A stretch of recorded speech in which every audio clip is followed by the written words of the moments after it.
Assalamualaikum warahmatullahi wabarakatuh. Bagaimana kabarnya teman-teman hari ini? Semoga teman-teman baik-baik saja ya. Masih tetap semangat kan belajarnya? Ya, teman-teman harus semangat ya belajarnya. Oke, kita akan belajar tematik kembali, yaitu tema 1, subtema 3, hidup rukun di sekolah, pembelajaran 3 dan 4. Sebelum kita mulai pembelajaran pada hari ini, marilah kita membaca basmalah. Bismillahirrohmanirrohim. Disimak baik-baik ya teman-teman. Oke, yang pertama kita akan belajar bahasa Indonesia. Udin dan teman-temannya selalu menjaga kerukunan. Contohnya, bersama-sama melakukan tugas piket kelas. Nah, teman-teman, perhatikan gambar di bawah ini.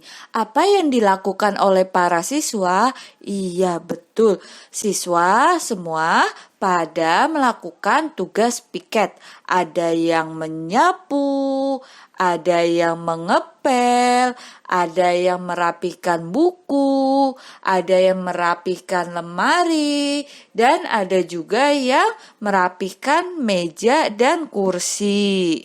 Udin menjadi ketua kelas. Ia bertanggung jawab mengatur dan mengawasi kegiatan piket kelas. Bacalah percakapan di bawah ini dengan nyaring. Oke, kita akan baca bersama-sama ya teman-teman. Udin, teman-teman, bersihkanlah kelas sesuai pembagian tugas. Siti menjawab, siap Din, aku akan menyapu.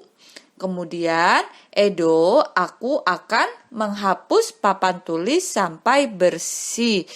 Beni menjawab, aku akan membereskan lemari buku. Udin mengucapkan, terima kasih teman-teman, ayo kita bersihkan kelas sebaik-baiknya. Apakah ada kalimat perintah pada bacaan tersebut? Ya, di sini ada kalimat perintah, yaitu bersihkanlah kelas sesuai pembagian tugas. Nah, itu adalah kalimat perintah. Kemudian di sini juga ada kalimat ajakan, yaitu ayo kita bersihkan kelas sebaik-baiknya. Nah, itu adalah kalimat ajakan. Kalau yang Misyani garis bawahi itu adalah kalimat perintah. Nah, teman-teman, dari bacaan tadi ada kalimat perintah.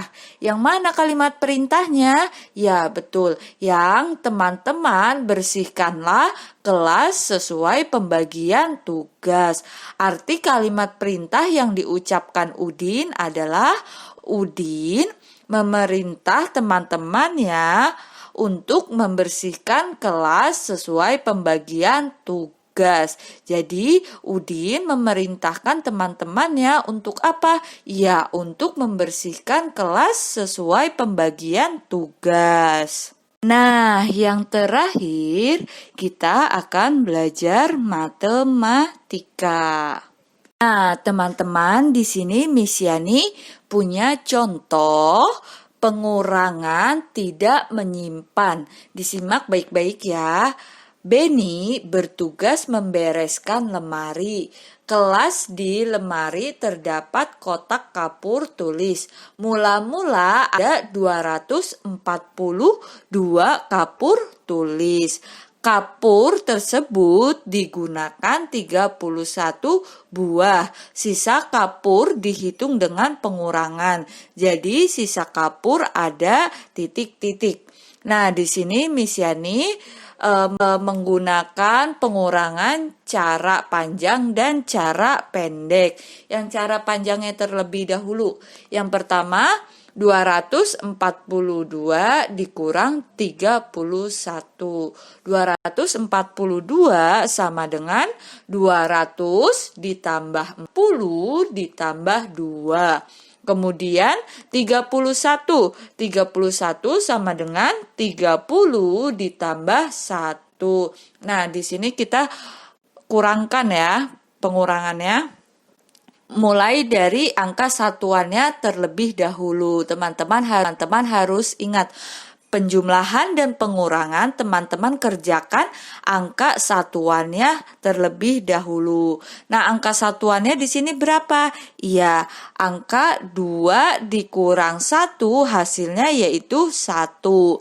Kemudian puluhannya yaitu 40 dikurang 30 hasilnya 10. Kemudian ratusannya karena yang bawah tidak ada temannya, jadi langsung diturunkan saja yaitu 200. Jadi 200 ditambah 10 ditambah 1 hasilnya 211. Jadi 242 dikurang 31 hasilnya 211. Kemudian yang samping ada cara pendek yaitu 242 dikurang 31. Nah, teman-teman kerjakan dulu angka satuannya yaitu 2 dikurang 1 hasilnya 1. Kemudian puluhannya yaitu 40 sama 30. Di sini angka 4 dan 3.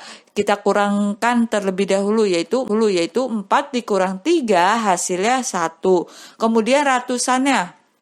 Karena yang bawah tidak ada temannya, jadi ratusannya langsung diturunkan. Jadi 242 dikurang 31 hasilnya 211. Nah, ini adalah contoh dari pengurangan tidak menyimpan. Nah, kalau tadi pengurangan tidak menyimpan, sekarang pengurangan menyimpan. Di sini Miss Yani punya contohnya. Benny bertugas membereskan lemari kelas. Di lemari terdapat kotak kapur tulis. Mula-mula ada 242 kapur tulis. Kapur tersebut digunakan 38 buah. Sisa kapur dihitung dengan pengurangan. Jadi sisa kapur ada. Nah, di sini Miss Yani punya cara panjang dan cara pendek. Yang pertama kita menggunakan cara panjang terlebih dahulu, yaitu 242 dikurang 38. 242 sama dengan 200 ditambah 40 ditambah 2. Kemudian 38.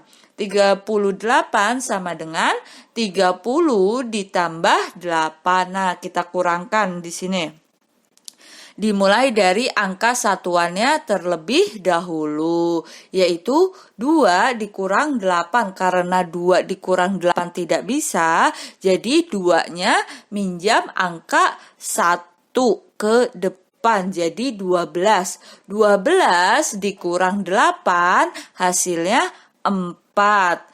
Kemudian puluhannya. Karena 40 sudah dipinjam 1 oleh si 2, jadi sisa 3. Jadi 30 dikurang 30 hasilnya 0. Kemudian ratusannya. Ratusannya karena yang bawahnya tidak ada temannya, jadi langsung kita turunkan saja. Jadi 200 ditambah 0 ditambah 4 hasilnya yaitu 204. Kemudian cara pendeknya.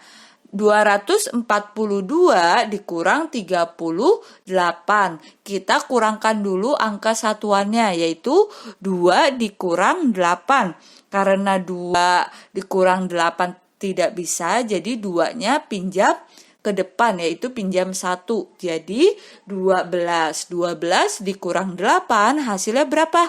Iya, betul, hasilnya 4. Kemudian puluhannya. Karena 4 puluhannya sudah dipinjam oleh si 2, jadi sisa 3 karena dipinjamnya hanya 1. Jadi 3 dikurang 3 hasilnya 0. Sekarang ratusannya karena yang bawah tidak ada temannya, jadi langsung diturunkan saja. Jadi hasilnya berapa? 242 dikurang 38, yaitu 204.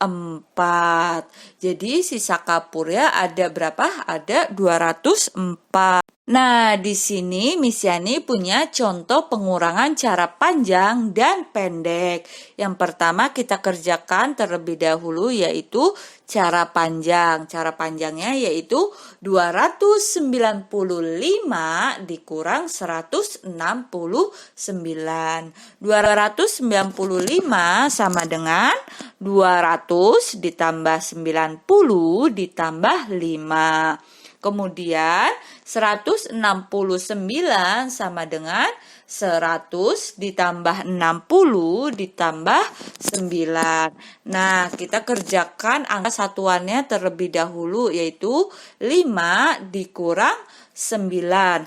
Karena 5 dikurang 9 tidak bisa, jadi 5 minjam ke depan. Jadi berapa? Ya, jadi 15. 15 dikurang 9 hasilnya 6. Kemudian 90 dikurang 60. Karena 90 tadi sudah dipinjam oleh 5, jadi 90 ya jadi 80. Yaitu 80 dikurang 60 hasilnya 20.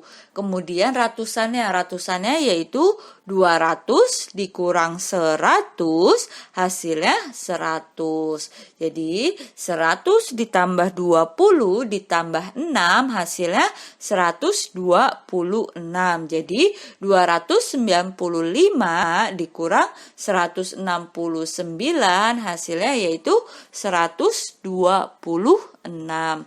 Kemudian cara pendeknya. Cara pendeknya di sini ada 425 dikurang 284. Kita kerjakan angka satuan lebih dahulu yaitu 5 dikurang 4 hasilnya 1. Kemudian 2 dikurang 8.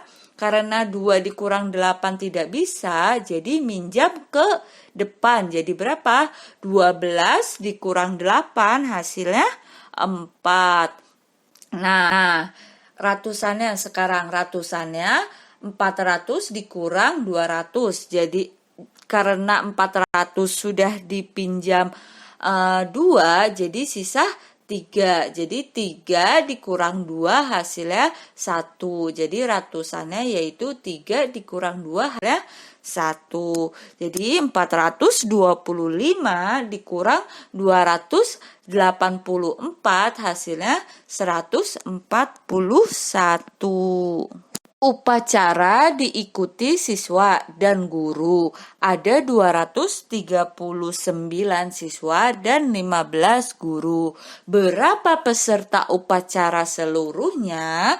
Peserta upacara seluruhnya dapat ditentukan dengan melakukan penjumlahan. Nah, kemarin kita sudah belajar penjumlahan cara panjang dan cara pendek. Nah, di sini kita belajar kembali penjumlahan cara panjang dan cara pendek, yaitu 239 sama dengan 100 ditambah 30 ditambah 9. Kemudian 15 sama dengan 10 ditambah 5. Nah, sekarang kita jumlahkan dari satuannya terlebih dahulu, yaitu 9 ditambah 5 hasilnya 14. Kemudian puluhannya yaitu 30 ditambah 10 hasilnya 40. Kemudian ratusannya yaitu 200. Karena di bawah tidak ada temannya, jadi 200-nya langsung turunkan ke bawah. Jadi tetap 200. Nah, teman-teman perhatikan di sini. Karena ada angka 14, jadi angka 14 kita pecahkan, yaitu 10 ditambah 4. Jadi 200 ditambah 40 ditambah 10 ditambah 4. Nah, satuannya terlebih dahulu. Satuannya tetap sama, yaitu 4. Kemudian puluhannya, karena puluhannya ada 2, jadi kita tambahkan terlebih dahulu, yaitu 40 ditambah 10 hasilnya 50. Kemudian ratusannya tetap sama, yaitu 200. Jadi 254. 239 ditambah 15 hasilnya yaitu 254. Nah, kemudian ada cara pendeknya nih di sini teman-teman. Cara pendeknya yaitu 239 ditambah 15. 9 ditambah 5 hasilnya yaitu 14. Nah, satuannya kita tulis 4, kemudian puluhannya kita simpan di puluhan, yaitu 1 ditambah 3 ditambah 1 hasilnya 5. Kemudian ratusannya karena tidak ada temannya, jadi langsung kita turunkan saja, yaitu tetap angka 2. Jadi 239 ditambah 15 hasilnya 254. Di perpustakaan sekolah terdapat 181 buku pelajaran dan 126 buku cerita anak. Berapa jumlah buku seluruhnya? Nah, di sini kita akan belajar kalimat matematika dan kalimat jadi. Nah, 181 ditambah 126. Nah, kita jumlahkan terlebih dahulu. 181 ditambah 126. Kita jumlahkan terlebih dahulu satuannya dahulu, yaitu 1 ditambah 6 hasilnya 7. Kemudian puluhannya 8 ditambah 2 hasilnya 10. Nah, nolnya ditulis, satunya disimpan. Jadi 1 ditambah 1 ditambah 1 hasilnya 3. Nah, KM itu artinya kalimat matematika. Jadi 181 ditambah 126 sama dengan 307. Kemudian KJ yaitu kalimat jadi. Nah, jadi jumlah buku seluruhnya ada 307. Nah, di sini kita masih belajar tentang KM dan KJ, yaitu KM kalimat matematika dan KJ yaitu kalimat jadi. Nah, di sini soal ceritanya yaitu di koperasi sekolah terdapat stok 2 kotak buku. Tulis, setiap kotak terdiri atas 180 buku. Berapa jumlah buku seluruhnya? Nah, teman-teman, di sini bukan 2 ditambah 180, tetapi 2 kotak itu setiap kotaknya 180. Jadi kalau 2 kotak jadi 180 ditambah 180. Nah, kita jumlahkan terlebih dahulu, yaitu 180 ditambah 180. Nah, kita kerjakan satuannya terlebih dahulu, yaitu 0 ditambah 0 hasilnya 0. Kemudian puluhannya yaitu 8 ditambah 8 hasilnya berapa? Iya, hasilnya 16. Nah, 6-nya kita tulis, satunya kita simpan di depan, yaitu 1 ditambah 1 ditambah 1 hasilnya 3. Jadi 180 ditambah 180 hasilnya 360. Nah, kalimat matematikanya yaitu 180 ditambah 180 hasilnya 360. Kemudian KJ-nya yaitu kalimat jadi. Jadi jumlah buku seluruhnya ada 360. Karena teman-teman sudah menyimak materi dari Miss Yani, sekarang ayo kita berlatih, yaitu tugasnya mengerjakan halaman 113, 114, 14, kemudian dilanjut halaman 116, 117, dan 121. Jika teman-teman sudah selesai, teman-teman boleh minta tolong kepada ayah bunda untuk mengirimkan hasilnya kepada Miss Yani ya. Selamat mengerjakan. Sekian materi pembelajaran pada hari ini, kurang lebihnya Miss Yani mohon maaf. Pesan dari Miss Yani yaitu jangan lupa sholat 5 waktu, belajar, makan makanan yang bergizi, olahraga, cuci tangan, dan memakai masker jika teman-teman ingin keluar rumah. Oke, kita akhiri pembelajaran pada hari ini dengan membaca hamdalah. Alhamdulillahirabbil alamin. Terima kasih teman-teman. Wassalamualaikum warahmatullahi wabarakatuh. Bye-bye.